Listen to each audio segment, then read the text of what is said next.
Back now to our countdown of the top 10 stories of the year. We're up to number 8, and we're headed right back to the COVID well for this one. 2020 has really changed the way we all work, shop, live, and interact with friends and loved ones. Zoom has become an integral part of all of our lives, making business travel and a typical 9-to-5 work schedule nearly obsolete. Andy Lyman, the cat is out of the bag now, and remote working will likely be a part of our lives long after COVID is gone. Do you think that's a good thing or a bad thing? I think that, I think that there's probably more good than bad. I think that we're starting to have another conversation about how geographical location really plays a little role in what kind of job you can do remotely. I think in all of this, though, I think we also forget about people that don't work remotely, right? People that are, whether it's essential frontline health workers or just people, retail workers, right? There is no remote working for that kind of job. But I think probably the most heard phrase this year is you're muted, right? Like everyone's trying to figure out how to use this. So I think it's good overall. It's just going to take some time for us to all get used to it. That's a good point.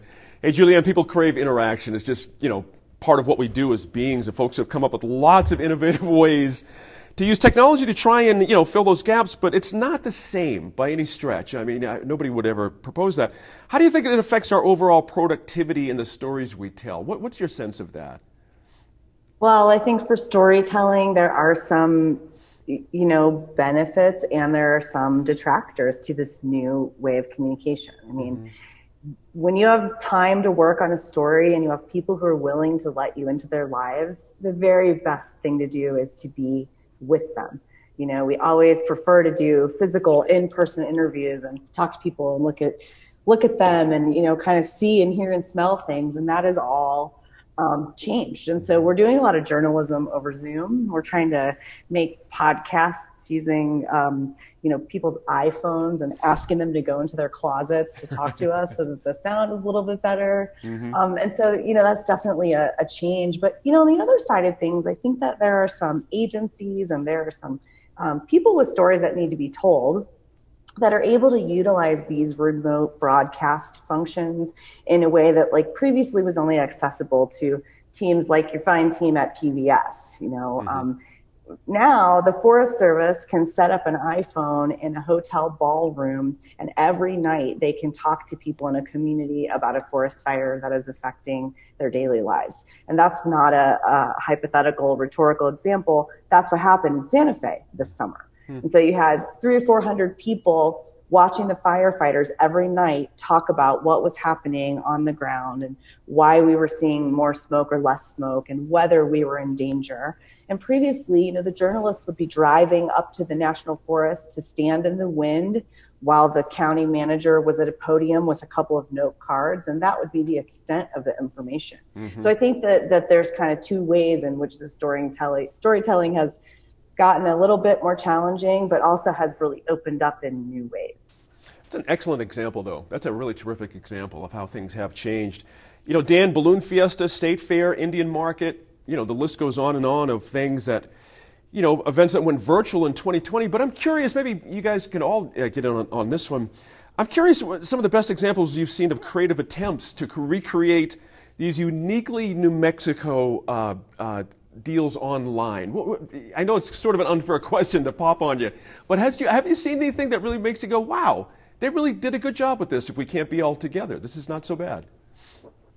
I think there have been attempts. I think some, I can't think of any real off the top of my head. I mean, like Julianne, I kind of always prefer in person. I mean, it's been a big adjustment, getting used to doing everything by Zoom. I think even with the legislature, having 2 special sessions this year that the public was not allowed, and just seeing how strange that was. I mean, having it be the people's house and open to the public is such a kind of a fundamental part of the state capitol, and we still don't know what it's going to look like going ahead to January in the 60-day session. So I think certainly people have tried to adapt, and there have been positives, but I think kind of some of those transparency pieces when it comes to government, maybe still isn't quite there, and not the same as hearing direct public testimony from constituents and people like that. Andy Lyman, go ahead, Julianne. My fault. There were 2 things in Santa Fe that I think people have really enjoyed. One of them was Zozobra did a completely virtual presentation. And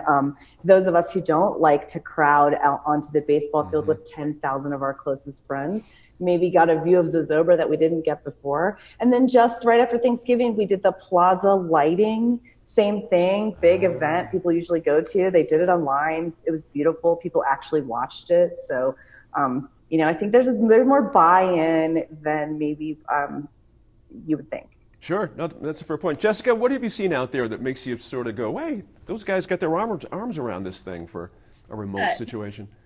It's actually been pretty inspiring to see a couple of things. So we missed the huge tourism season here, and it was really incredible to watch our local state and national parks embrace this idea of online and trying to reach a bigger audience than you normally would. Not everybody can pack their family into the RV and drive down to White Sands, our newest national park, or come down to Carlsbad for the caverns, but everybody can log on and take that virtual 3D tour of the big cave.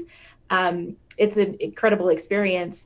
I was thinking about the question that you posed earlier, you know, how have some of these organizations transformed what is typically a huge event into a COVID-friendly event? And the first thing that popped into mind was Christmas on the Pecos. Every year, we invite hundreds of thousands of tourists to come down to Carlsbad and take a boat tour down the Pecos River and see these incredible Christmas displays. And that, you know, we had planned to still do that, and suddenly we couldn't anymore.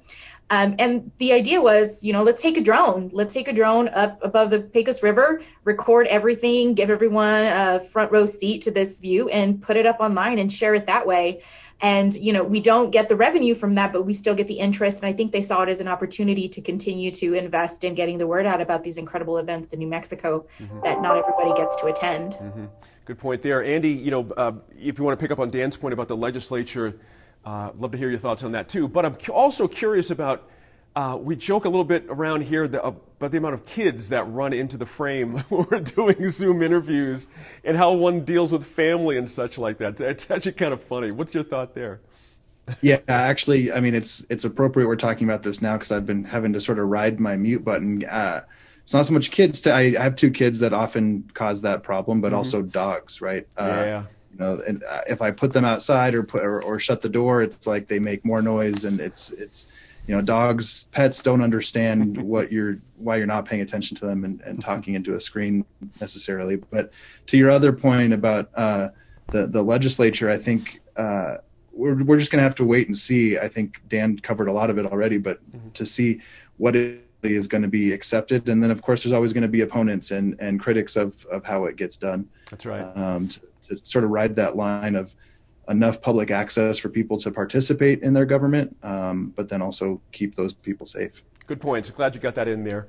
We'll leave that there for now, but up next on the line, our 7th and 6th biggest stories of 2020.